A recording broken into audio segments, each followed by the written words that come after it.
My husband cheated, my stepdaughter hid it, so I used her college fund, filed for divorce, and left. Now they're begging me to come back.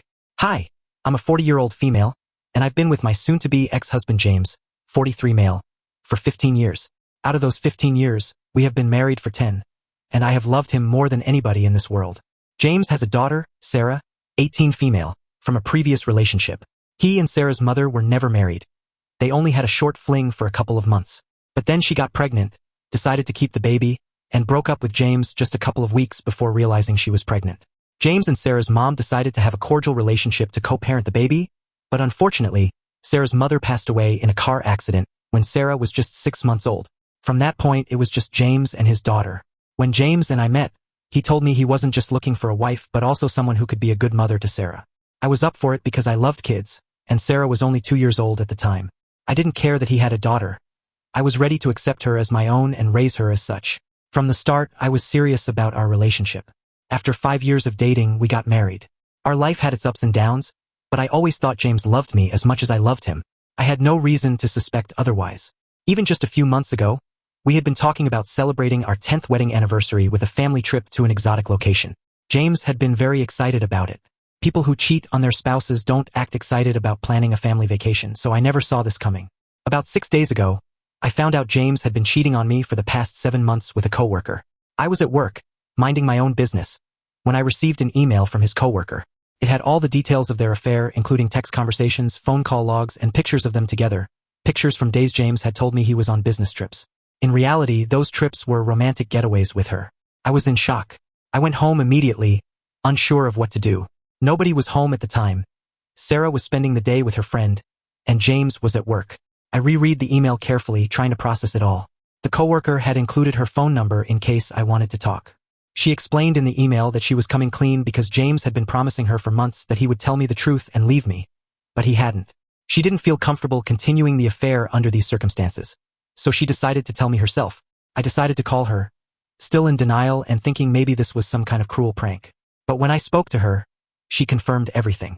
She started by apologizing and said she never intended to ruin my marriage. She claimed she had fallen in love with James, and that's why she was telling me the truth. She detailed how the affair started, how long it had been going on, and the promises James had made to her, the same ones he made to me when we first started dating. As if that wasn't heartbreaking enough, she then revealed something else. Sarah had known about the affair all along and had been helping James cover it up. That absolutely shattered me. I've been in Sarah's life since she was 2 years old. I raised her as my own. I never thought of her as a stepdaughter. She was my child in every way that mattered. Knowing she had betrayed me too was worse than finding out about James's infidelity. The coworker explained that every time James needed to lie to me or cover his tracks, Sarah would make up excuses for his absence. In return, James bought Sarah expensive gifts to keep her quiet. Suddenly, everything made sense. James had been spoiling Sarah with lavish gifts lately, which was unusual. I thought it was because he was doing well at work, but now I knew the truth. I was heartbroken. After that phone call, I packed up some of my things and left the house. I couldn't bear to stay there and wait for them to come home. I didn't want James or Sarah to see me like that, completely devastated and crying. I checked into a hotel out of town and turned off my phone. I drank myself to sleep that night, trying to numb the pain. The next morning, I turned my phone back on to call in sick to work. That's when I saw a flood of missed calls and texts from James and Sarah. I ignored all of them. Then I noticed a text from a car dealership. I had been planning to buy a new car but held off because I was saving money for Sarah's college fund and our anniversary trip. Sarah's 18th birthday was also coming up, and I had been thinking about surprising her with a car. Seeing that text reminded me of all the sacrifices I'd made for Sarah and James. I felt a surge of anger. On impulse, I drove to the dealership and bought myself a luxury car using the money from Sarah's college fund. I had been saving for her education for 10 years, but after everything that had happened, I no longer felt she deserved it. I drove my new car to our house to confront James and Sarah. They were visibly relieved to see me, but I didn't let them get a word in. I told them I knew everything about the affair and Sarah's role in helping cover it up. James was silent, knowing he had no defense. Sarah started crying and tried to justify her actions, saying she was confused and didn't know what to do. I didn't buy it. She's 18, not a child. She knew right from wrong and chose to betray me. I told her I was more disappointed in her than I was in James. Then I dropped the bombshell. I was leaving James and taking the college fund with me. After announcing my decision, I walked out of the house without giving them a chance to explain further. They followed me, begging me to stay, but I drove off in my new car. For the past 5 days, James and Sarah have been bombarding me with texts and calls. James initially apologized profusely and begged me to forgive him, but when he realized I wasn't budging, he changed tactics. He started saying that I was punishing Sarah for his mistakes and that she didn't deserve to suffer for what he had done. Sarah, too, kept texting me, apologizing and saying she always thought of me as her mother and didn't mean to hurt me. Yesterday, James sent me a message saying he was tired of apologizing and demanded to know if I had any intention of coming back to the family. That infuriated me. How dare he take that tone with me when he's the one who destroyed our marriage? I texted back, lying that I had already filed for divorce. I hadn't done it yet, but I wanted to put him in his place. He responded with a long message accusing me of being selfish and vindictive. He said I was punishing Sarah for one little mistake and claimed that using the college fund for my car was rubbing salt in the wound. He also admitted that he hadn't saved any money for Sarah's college because he knew about the fund I had set aside for her. He called me cruel for taking away her dream of going to college out of state. Now I'm conflicted. I don't want to be the person who snatches away a kid's future to teach them a lesson. But at the same time, Sarah betrayed me. She's not a child. She knew what she was doing was wrong. James's message made me feel like I'm the villain here, and I don't know if I'm overreacting. Reddit. Am I the a-hole for refusing to pay Sarah's college tuition after she helped her father cover up his affair? Update 1. Thank you so much for your advice and support. The past 2 weeks have been hectic, but I've made some progress. After James's message, I decided I didn't owe him or Sarah anything. I spoke to a lawyer and officially filed for divorce. I also decided to keep the college fund for myself.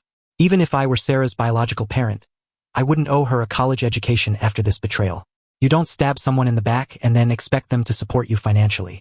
James and Sarah are still trying to contact me through different numbers and fake accounts, but I've blocked them all. The divorce process has officially started, and thankfully, James isn't contesting anything. I've moved in with a friend temporarily while I look for my own place. Staying in a hotel was getting too expensive, and my friend has been incredibly supportive. She's also a licensed therapist and has encouraged me to start therapy, which I'm seriously considering. One major change is that I've quit my job. I've been working nonstop for over 20 years, and I think it's time for a break. I've saved enough money to take some time off and pursue my dream of starting my own business. I've told my parents about the divorce and announced it on social media, though I didn't share any details. Close friends and family already know the full story. It's been a tough few weeks, but I'm starting to see a glimmer of hope for my future. James and I had our first meeting with the mediator today. It was incredibly difficult to see him after a month of no contact. I felt a mix of anger, sadness, and disappointment. Before the meeting, Sarah sent me an email apologizing again. This time, she seemed genuinely remorseful. She didn't mention the college fund at all and said she understood if I never wanted to forgive her. She explained that James manipulated her into keeping his secret, and while she knew it was wrong, she felt torn between betraying me or her father. I don't know what to believe. A part of me wants to forgive her, but another part of me feels like I can't trust her anymore. The divorce will be finalized in a couple of weeks. The mediation sessions were tough, but I got through them. Now I'm focused on moving forward. I found a new apartment and moved in a few weeks ago. My friends and family visit often, and I'm starting to enjoy my independence. I've also started therapy, which is helping me process everything. As for Sarah, I decided to respond to one of her emails. She's been keeping me updated about her life, even though I hadn't replied until now. I told her I missed her but needed time to process everything. She responded, saying she understood and was willing to wait. She also said she's given up on her dream college and plans to attend a local one because James won't co-sign a student loan. We've been exchanging emails, and I told her I'd like to rebuild our relationship, but it will take time. She said she's okay with that and just wants me in her life again. The past few months have been a roller coaster, but I'm finally starting to see the light at the end of the tunnel. I don't know what the future holds for my relationship with Sarah, but I'm cautiously optimistic. As for James, I have no intention of ever speaking to him again. Thank you to everyone who offered support and advice. It's been a long journey, but I'm determined to come out of this stronger.